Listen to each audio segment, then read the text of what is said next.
प्रणाम मित्रों, मैं गीतकार आशीष मिश्रा आज आप सभी के लिए लेकर आया हूँ बहुत ही अच्छा होली गीत जो गोलू गोल्ड जी के ट्रैक पे है। कमर के दवाई चलता। तो आई देर न करते हुए आप सभी को अपने मुखड़े का डमी सुनाते हैं।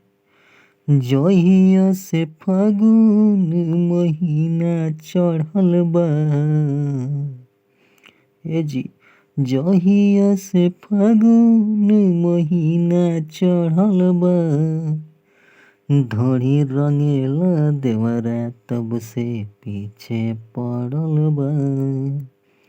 हाँ, धोड़ी रंगेला देवरा तब से पीछे पड़ल बा। नाही छोड़ी बिना रंगल जिद पयड़ल बा। धोड़ी रंगेला देवरा तहिया से पीछे पड़ल बा। हाँ, धोड़ी रंगेला देवरा तब से पीछे पड़ल बा। आशा करता हूँ आप सभी को बड़ा पसंद आएगा। जिस भाई को फुल फ्री सॉन्ग चाहिए हमसे फ़ोन करके कम से कम बजट में ले सकते हैं। फिर मिलेंगे अगले वीडियो में नए गीत के साथ।